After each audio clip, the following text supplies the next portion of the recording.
সমস্ত শ্রোতা বন্ধুদের গল্প কবিতার আসরে স্বাগত জানাই। এখন আপনাদের শোনাব শ্রী বুদ্ধদেব গুহ রচিত গল্প স্বামী হওয়ার দ্বিতীয় পাঠ। গল্প পাঠ ভালো লাগলে একটা লাইক দিয়ে শেয়ার করবেন, কমেন্ট করবেন।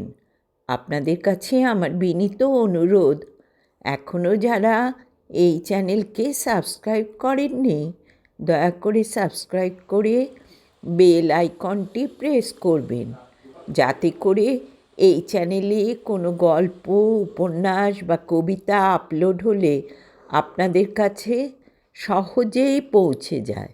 নমস্কার। সুমনের কাকার চেহারাটা আমার একটুও ভালো লাগলো না। ভদ্রলোক ট্রেন থেকে নেবেই সকালের বাসে এসে নাকি এখানে নানা লোকের সঙ্গে দেখা করেছেন। সুমনের কাছে যখন অফিসে এসে পৌঁছন তখন বিকেল 4টে। রাতে যখন খেতে এলেন আমাদের বাড়ি তখনই তাকে দেখলাম। অশিক্ষিত বড়লোকদের চোখে মুখে যেমন একটা উদ্ধত নোংরা ভাব থাকে, এই ভদ্রলোকের মুখেও তেমন। বালিতে থাকেন, লোহালক্করের ব্যবসা করেন। কালোয়ার ভদ্রলোক কেবল স্মিতাকে লক্ষ্য করছিলেন বেশ অভব্যভাবে। আমার মনে হলো উনি আসলে সুমনের বিয়ের কারণে আসেননি, এসেছেন স্মিতাকে দেখতে। খেতে খেতে অসম্মান ও অপমানে আমার কান লাল হয়ে উঠল। সেই রাতেই আমি প্রথম স্মিতাকে কথাটা বললাম। না বলে পারলাম না। মিসিজির কথা বললাম, সুমনের কাকার কথা বললাম ছোট জায়গা, অশিক্ষিত অনুদার সব লোকের বাস, বাড়ির বাইরে একটু বুঝে শুনে চলাফেরা করতে। স্মিতা চুপ করে আমার কথা শুনল, আমার মুখের দিকে তাকিয়ে রইল, কিন্তু কিছুই বলল না। আমি বললাম, তোমার ব্যবহারে সুমনকে যদি তোমার স্বামী বা প্রেমিক বলে ভুল করে বাইরের লোক, তাহলে আমার পক্ষে তাকে খুব সম্মানের হয়। স্মিতা রেগে উঠল, বলল, আচ্ছা তুমি কি স্কুটারে বসলে যে চালায় তাকে না জড়িয়ে ধরে কেউ বসতে পারে? তারপর বলল, মিসিজি বা কী বলল তাতে আমার কিচ্ছু আসে যায় না, তুমি কি বলো সেইটাই বড় কথা। আমি বললাম, আমি কি কখনো কিছু বলেছি? কিন্তু নিজের সম্মানের কারণে না বলেও তো উপায় দেখছি না এখন। তোমাকে যদি লোকে খারাপ বলে তা কি আমার ভালো লাগবে? স্মিতা বলল, নিজের মনের কথাও যে তা তো আগেই বললে পারতে, অনেক দিন আগে বললেই পারতে তো। নিজের কথা অন্যের মুখের বলে চালাচ্ছ কেন? আমি স্মিতার কথায় ব্যথিত হলাম। কিছু না বলে ইজি চেয়ারে আমার নিরুপদ্রব রাজত্বে ফিরে গেলাম। তার কদিন পরেই সুমনের খুব জ্বর হলো। আমি বলেছিলাম, ও আমাদের বাড়িতেই এসে থাকুক, ছেলে মানুষ, বিদেশে বেহুশ অবস্থায় একা বাড়িতে থাকবে কি করে? তাছাড়া কদিন পরেই ওর বিয়ে। কী অসুখ থেকে কোন অসুখে গড়ায় তা কে বলতে পারে? স্মিতা জেদ ধরে বলেছিল, না, আমাদের বাড়িতে ও মোটেই থাকবে না। বলেছিলাম, তাহলে ওর সেবা শুশ্রূষা করো, রাতে না হয় আমি গিয়ে থাকবো, তুমিও থাকতে পারো ইচ্ছে করলে। স্মিতা বলল, থাক, এত ঔদার্য নাইবা দেখালে তোমার মিসিজ্জিরা কি তাহলে চুপ করে থাকবে? সারা দিন স্মিতাই দেখাশুনো করত, রাতে আমি গেলাম সুমনের বাড়ি। ওর শোবার ঘরে ক্যাম্পখাট পেতে, থার্মোমিটার, ওষুধ, ওডিকোলন সব ঠিকঠাক করে দিয়ে গেল স্মিতা। নতুন জায়গায় ঘুম আসছিল না আমার। অনেকক্ষণ জেগে বসে বসে সিগারেট খেলাম। তারপর পাশের ঘরে গেলাম। সুমন তখন ঘুমোচ্ছিল। পাশের ঘরে টেবিলে একটা চিঠি পড়েছিল, ইনল্যান্ড লেটারে লেখা, সুমনের নামে, সুমনের মায়ের লেখা চিঠি। কেন জানি না ওই নিস্তব্ধ রাতে ঝিঁঝির ডাকের মধ্যে আমার মন বলল, এই চিঠির ভেতর এমন কিছু আছে যা স্মিতা ও সুমনের সম্পর্ক নিয়ে লেখা। টেবিল লাইটের সামনে চিঠির ভেতরে আঙুল দিয়ে চিঠিটা গোল করে ধরে পড়তে লাগলাম। যতটুকু পড়তে পারলাম তাই যথেষ্ট। সুমনের মা লিখেছেন, সুমনের কাকার চিঠিতে জানতে পেরেছেন তিনি যে সুমন একটি ডাইনির পাল্লায় পড়েছে, এক ভেতুয়ার বউ সে।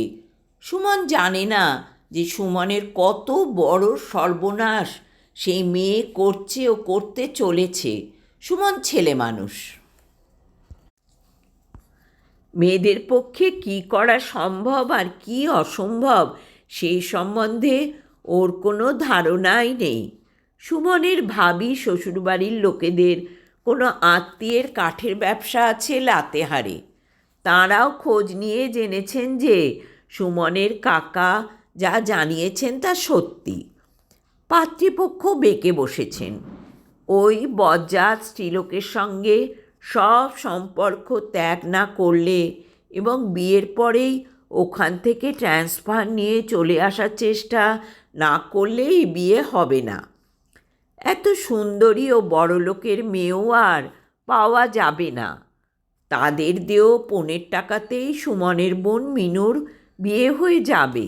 যদি সুমনের তার বাবা মা বোন, তাদের পারিবারিক ঐতিহ্য এবং তার নিজের সম্বন্ধেও কোনো মমত্ব থাকে, তাহলে ওই রিফিউজি ডাইনির সঙ্গে সব সম্পর্ক এখনই ত্যাগ করতে হবে।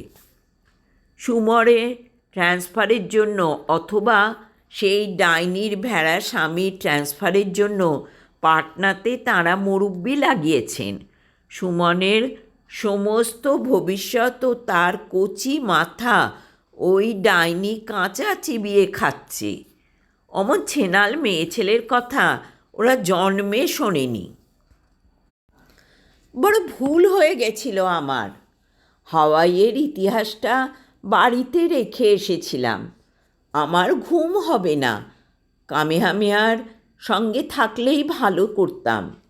পরে মনে হলো এই চিঠিটা স্মিতাকে দেখানো উচিত। আমার মতো স্বামী বলে কি আমার চোখের সামনে যা নয় তাই করে বেড়াবে? ওদের মধ্যে সম্পর্ক কত দূর গড়িয়েছে তা কে জানে। এই সম্পর্কে সুমনের উৎসাহই বেশি ছিল না স্মিতার নিজের, তা ভগবানই জানেন। এ সংসারে ভালো মানুষের শাস্তি এইভাবেই পেতে হয়। ভালো মানুষ মানেই বোকা মানুষ। যে নিজের জরু গরু শক্ত হাতে পাহারা দিতে না পারে, তার মান সম্মান এমনি করেই ধুলোয় লুটোয়। বড় বিশ্বাসঘাতক, অকৃতজ্ঞ, কৃতঘ্ন এই পৃথিবী, এই মেয়ে ছেলের জাত। এরা কার ছেলে কখন কোলে করে বড় করে তোলে তা আমার মতো ভেড়া স্বামীর জানার কথা নয়। দ্য ল্যাম্ব, ভেড়া। সত্যি সত্যি আমি একটা ভেড়া। সুমনের জ্বর যেদিন ছাড়ল সেদিনও লিকুইডের ওপর রাখল স্মিতা ওকে। পরদিন সুমন যা যা খেতে ভালোবাসে, সুজির খিচুড়ি, মুচমুচে বেগুনি, কড়কড়ে করে আলু ভাজা, হটকেসে ভরে খাবার নিয়ে গিয়ে খাইয়ে এলো স্মিতা। জ্বর ভালো হতেই সুমন একদিন বলল, রোজ রোজ আমাদের বাড়ি এসে খাওয়া দাওয়া করতে ওর অসুবিধে হয়। এবার থেকে ছোটুয়াই রেঁধে বেড়ে দেবে ওকে। তাছাড়া 7 দিন পরে তো ও চলেই যাচ্ছে। বলল, স্মিতার কষ্ট এবার শেষ হবে। সুমনের বিয়েতে সুমন আমাদের কাউকে কলকাতায় যেতে বলল না। আমাদের নামে ওদের বাড়ি থেকে কোনো কার্ডও এলো না। সুমনই একটা কার্ডে কালো কালি দিয়ে আমাদের নামে লিখে পাঠিয়ে দিল ছোটুয়ার হাতে। স্মিতা আমাকে বললে, বিয়ে করতে যাচ্ছেন, ভারী লজ্জা হয়েছে বাবুর।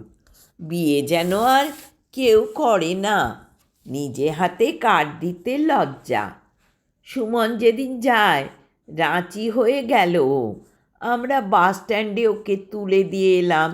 চানু বলল, কাকিমাকে নিয়ে এসো কিন্তু সুমন কাকু, আমরা খুব বল খেলব। স্মিতা হেসে বলল, তোমার ঘর ফুল দিয়ে সাজিয়ে রাখবো, স্টেশনে তোমাদের আনতে যাব আমরা। সেদিন তোমার বাড়িতে রান্না বান্নার পাট রেখো না, আমাদের বাড়িতে খাওয়া দাওয়া করবে, থাকবে সারা দিন। সুমন জবাব দিল না কোনো, শুধু বলল, চলি। বাসটা ছেড়ে দিল। সুমন চলে যাওয়ার পরই আমাদের বাড়িতে আশ্চর্য এক বিষাদ নেমে এলো। সুমন এর আগেও অনেকবার ছুটিতে গেছে, কিন্তু এবারে যাওয়াটা অন্যরকম। যে সুমন বাসে উঠে চলে গেল, সেই সুমন আর ফিরবে না এই টড়িতে। আমি সে কথা জানতাম, স্মিতাও জানতো, যদিও ভিন্নভাবে। এবারে গিয়ে অবধি একটাও চিঠি দিল না সুমন স্মিতাকে। আমাকে না জানিয়ে ছেদিলালকে পোস্ট অফিসে পাঠাতো স্মিতা চিঠির খোঁজে। স্মিতার মানসিক কষ্ট দেখে আমি এক পরম পরিতৃপ্তি পেতাম। যে নিজে কাউকে আঘাত দিতে শেখেনি, দুঃখ দিতে জানেনি, তার অদেয় আঘাত ও দুঃখে যে অন্যজনকে অন্য কোণ থেকে এসে বাজবে, এই জানাটা জেনে ভারী ভালো লাগছিল আমার। মনে মনে বললাম, শাস্তি সকলকে পেতে হয়, তোমাকেও পেতে হবে স্মিতা। স্মিতা আমার সঙ্গে কোনো দিনও সুমনের এই হঠাৎ পরিবর্তনটা সম্বন্ধে আলোচনা করেনি। সুমনের সঙ্গেও করেছিল বলে জানি না, করলেও তা আমার জানার কথা নয়।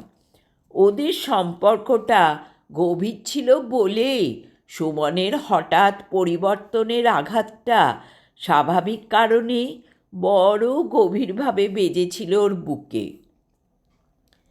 কথা বুঝতাম, স্মিতা মুখ বুজে সংসারের সব কর্তব্যই করত।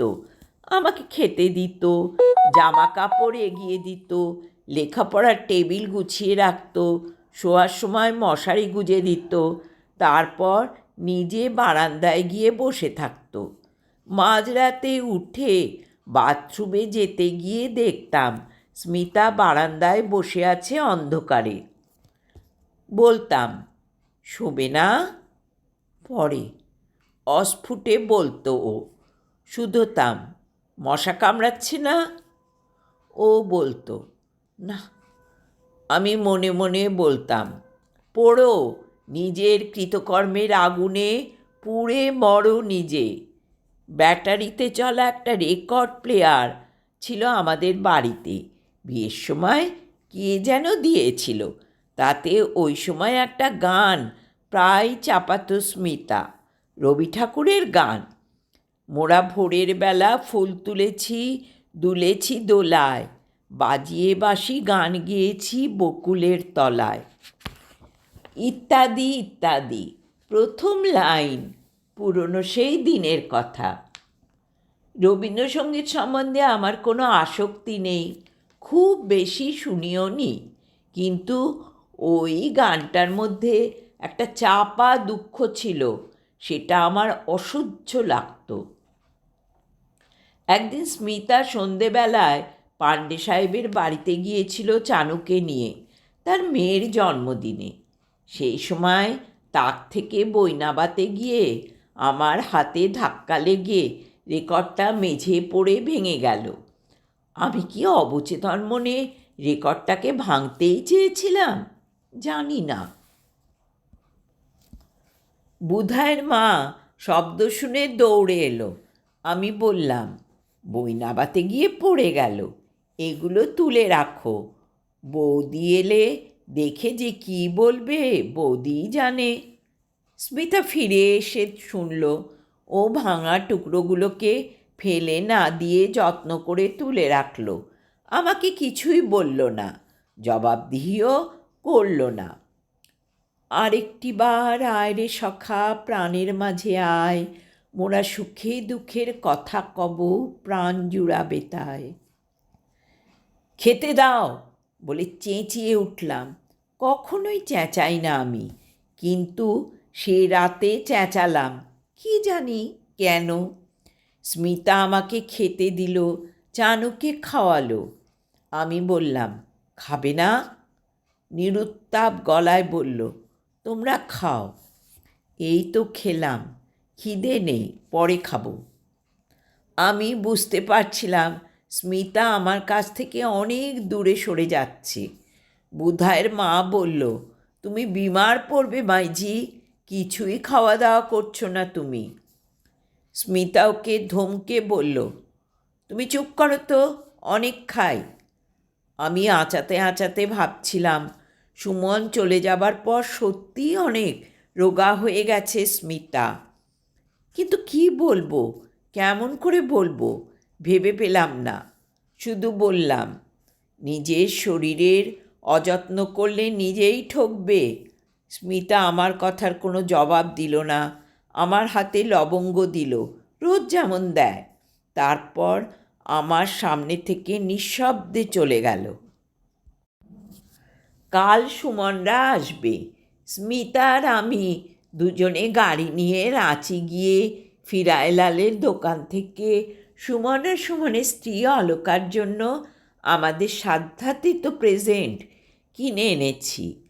ফুলের অর্ডার দিয়ে এসেছি। স্মিতার ভাই নেই, আমারও নেই। বেশ ভাইয়ের বিয়ে মনে হচ্ছে আমাদের। ভোর 5টা থেকে উঠে পড়েছে স্মিতা।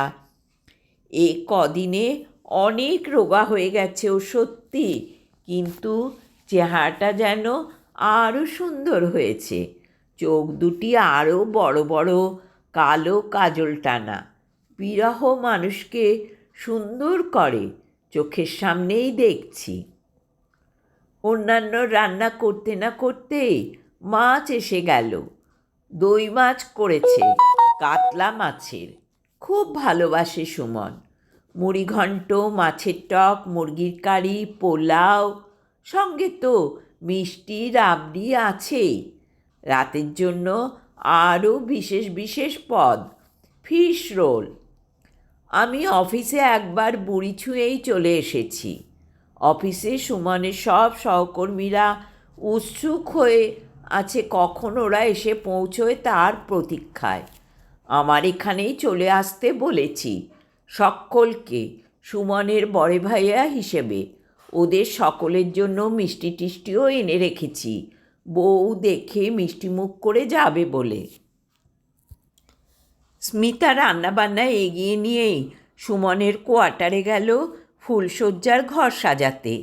নিজের আলমারি খুলে নতুন ডাবল বেডশিট, ডানলোপিলোর বালিশ, মায় আমার সাধের কোল বালিশটিকেও পর্যন্ত ধোপা বাড়ির ওয়ার পরিয়ে ভদ্রস্ত করে নিয়ে চলে গেছে। এমনই ভাব যে সুমন নতুন বউয়ের সঙ্গে শোবে না, যেন স্মিতার সঙ্গেই শোবে। মেয়েদের ভালোবাসার রকমটাই অদ্ভুত। যে সময় ওদের আসার কথা ছিল সে সময় ওরা এলো না।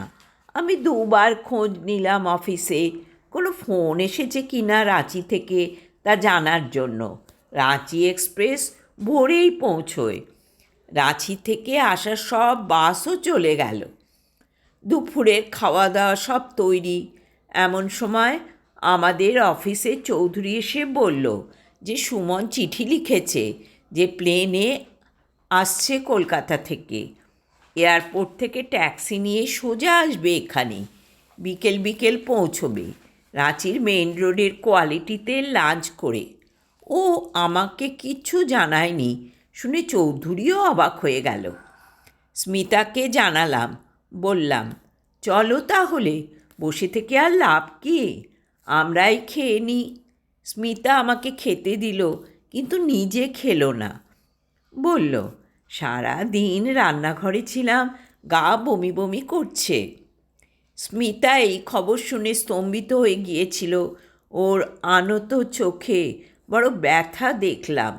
সন্ধ্যার মুখে মুখে সুমন আর অলকা এলো ট্যাক্সি করে, সঙ্গে কোয়ালিটির খাবারের প্যাকেট। রাঁচির কোয়ালিটি থেকে তন্দুরি চিকেন আর নান নিয়ে এসেছে রাতের খাওয়ার জন্য। এই খবরটা আমি আর স্মিতাকে দিলাম না। ওরা যেহেতু আমাদের বাড়ি এলোই না, অফিসের সকলে ওখানেই গেল। বুধায়ের মা এবং আমি নিজে মিষ্টি টিষ্টি সব বই নিয়ে গেলাম ওর কোয়ার্টারে। সুমনের দাদা হিসেবে সকলকে যত্নআত্তি করলাম। সকলে বলল, বৌদি কোথায়, ভাবিজি কোথায়? আমি বললাম, আসছে। তারপর আমি নিজেই স্মিতাকে নিতে গেলাম। দেখলাম স্মিতা চান করে সুমনের কলকাতা থেকে আনা সুন্দর লাল আর কালো সিল্কের শাড়িটা পরেছে, কানে সুমনের দেয়া বেদানার রুবির দুল, গায়ে সুমনের ইন্টিমেট পারফিউমের গন্ধ। আমি বললাম, চলো স্মিতা। স্মিতা বলল, সুমনের স্ত্রী কেমন দেখতে? আমি বললাম, দেখিনি তো এখনও। জানো, আগেই বুধায়ের মায়ের সঙ্গে চলে গিয়েছিল। আমি আর স্মিতা এগোলাম। আমাদের দেখে সুমন উঠে দাঁড়ালো, স্ত্রীকে বলল, এই যে রবিদা আর বৌদি।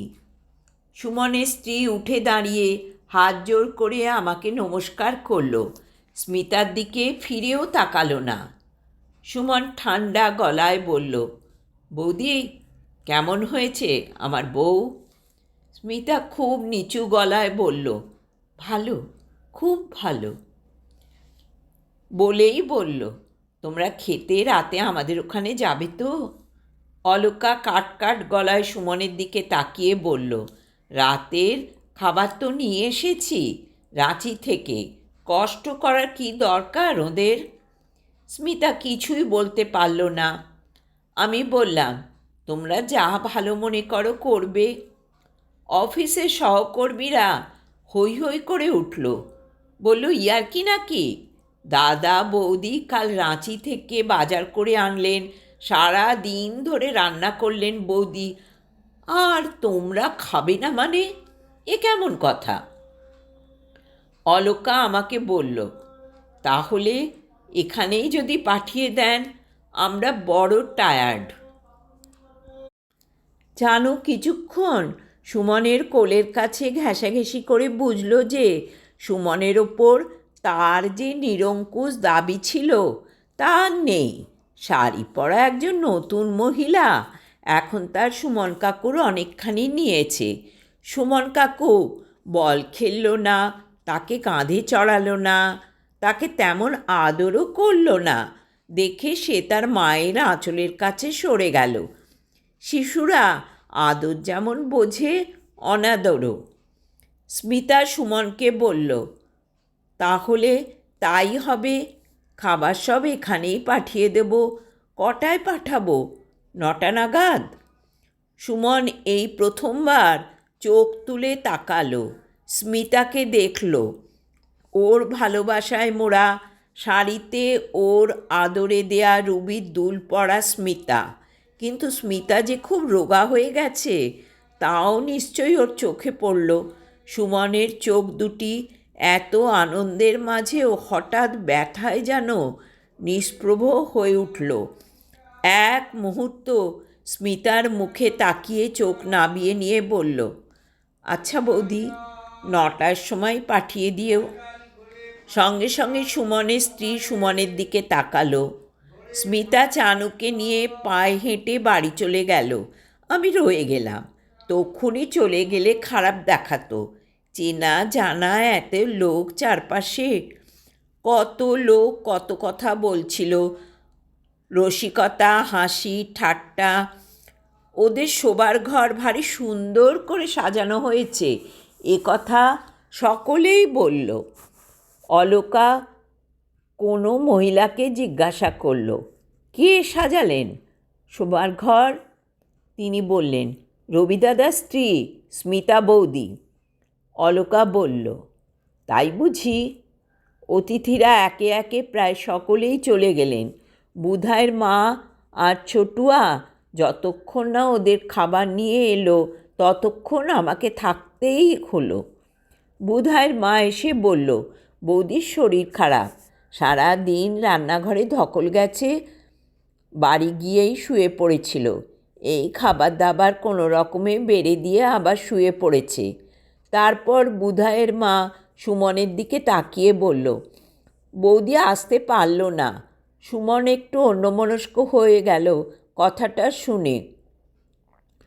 অলকা আমাকে বলল, আপনি তাহলে যান ওর কাছে, শরীর খারাপ যখন। আমি বললাম, আপনারা একা একা খাবেন? চৌধুরী বলল, আরে দাদা, ওরা তো এখন একাই থাকতে চাইছে, দেখছেন না আমাদের সকলকে কিভাবে তাড়িয়ে দিচ্ছে। আমি হাসলাম, হাসতে হয় বলে। তারপর বললাম, আচ্ছা তোমরা ভালো করে খেও। দু একজন কৌতূহলী অত্যুৎসাহী মহিলা বাসরে বরবউকে ঢুকিয়ে দেবার জন্য রয়ে গেলেন। সুমন দরজা অবধি একা একা এলো। সিঁড়িতে দাঁড়িয়ে আমাকে কি যেন বলবে বলবে করলো, তারপর বলল না, শুধু বলল, আচ্ছা রবিদা। আমি যখন বাড়ি ফিরলাম তখন রাত 10টা বাজে। চানু ঘুমিয়ে পড়েছে। বুধাইয়ের মা একা একা বসে আছে খাবার ঘরে, মোড়া পেতে দেওয়ালে মাথা দিয়ে। বুধাইয়ের মা বলল, দাদাবাবু আপনি খাবেন না?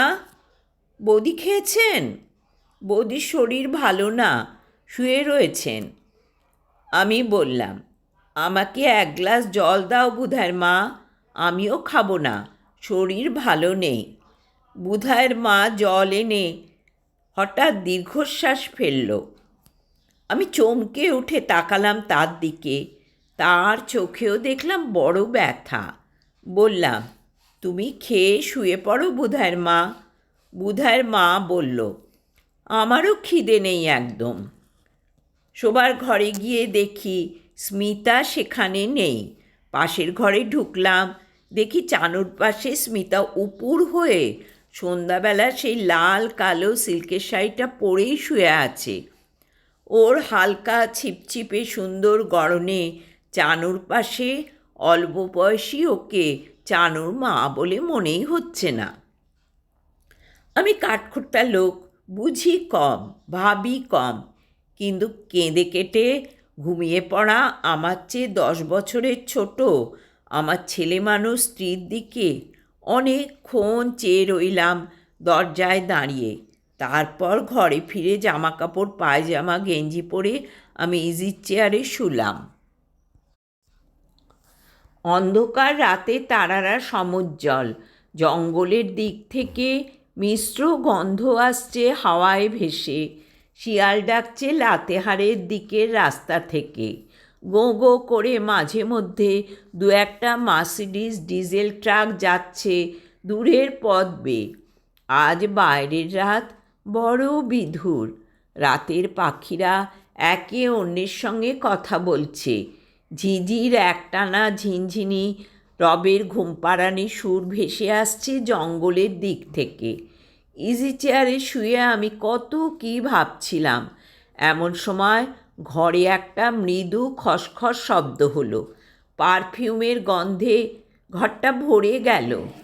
স্মিতা কথা না বলে সোজা এসে আমার বুকের মধ্যে মুখ গুজে ফুঁপিয়ে কেঁদে উঠল।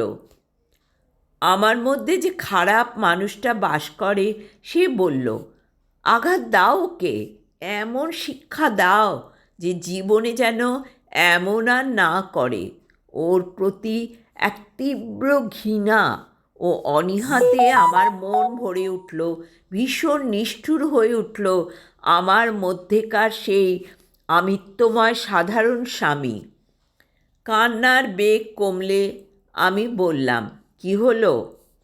ও বলল, আমার জন্য আজ তোমাকে এত লোকের সামনে, আমার জন্যে, আমি জানি। আমি চুপ করে রইলাম। আমাকে তুমি শাস্তি দাও। কিসের শাস্তি? ভুলের শাস্তি। আমি বললাম ব্যঙ্গাত্মক স্বরে, ভালোবেসেছিলে বলে অনুতাপ হচ্ছে? স্মিতা এবার মুখ তুলল, আমার পায়ের কাছে হাঁটু গেড়ে বসে বলল, আমার যে বিয়ে হয়ে গেছে, স্বামী ছাড়া অন্য কাউকে ভালোবাসা। আমি বললাম, আমি কি বললাম? বললাম আমার কি এমন রূপগুণ আছে যাতে তোমার শরীর ও মনে চিরদিন একা আমি সর্বেসর্বা হয়ে থাকতে পারি? বিশ্ব সংসারে একজন স্বামীরও কি আছে? তারপর একটু চুপ করে থেকে ওর মাথায় হাত রেখে বললাম, আমার ভাগে যা পড়েছিল তাই তো যথেষ্ট ছিল। সেই ভাগের ঘরে কোনো শূন্যতা তো কখনো অনুভব করিনি স্মিতা, সত্যিই করিনি। স্মিতা অবাক হয়ে তাকিয়েছিল তার বোকা অগোছালো ভুলো মনের স্বামীর দিকে। দূরের ঝাঁটি জঙ্গল ভরা মহুয়াটারে চমকে চমকে রাত চড়া টিটি পাখিরা ডেকে ফিরছিল। হাওয়া দিয়েছিল বনে বনে, কারা যেন ফিস ফিস করছিল বাইরে। ভাবছিলাম এই মুহূর্তে আর একজন মানুষ সুমন তার নবপরিণীতা স্ত্রীকে বুকে নিয়ে শুয়ে আছে স্মিতারই ভালোবাসার হাতে পাতা বিছানাতে। সুমন এখন কি ভাবছে কে জানে, কিন্তু যদি স্মিতার কথা সুমন একবারও ভাবে, তাহলে আমার মতো সুখী এ মুহূর্তে আর কেউই হবে না। অনেক বছর আগে বিয়ের রাতে যজ্ঞের ধোঁয়ার মধ্যে বসে যেমন সংস্কৃত মন্ত্র উচ্চারণ করেছিলাম, তার বেশিরই মানে বুঝিনি। সেদিন আমি আমার নিজস্ব কোনো যোগ্যতা ব্যতি রেখেই স্বামী হয়েছিলাম স্মিতার, শুধুমাত্র বিয়ে করেই। স্মিতা কাঁদছিল নিঃশব্দে, আমার বুক ভিজে যাচ্ছিল ওর চোখের জলে, কিন্তু ভীষণ ভালো লাগছিল। স্মৃতিতে হঠাৎই বৌভাতের রাতটা ফিরে এলো। তখন মা বেঁচে ছিলেন, জ্যাঠামণি, রতন মামা, স্মিতার বাবাও, আরও কেউ কেউ আজ যারা নেই। আমার পুরনো বন্ধুরা, কত আনন্দ কল্পনা সে রাতে, সুগন্ধ, সানাই।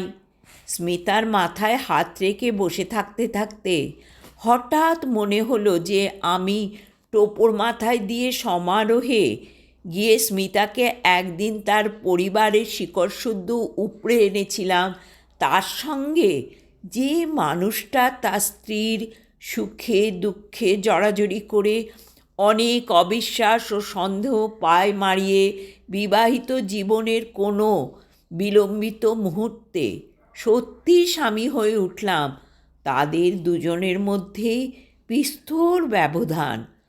বর হওয়া আর স্বামী হওয়া বোধহয় এক নয়।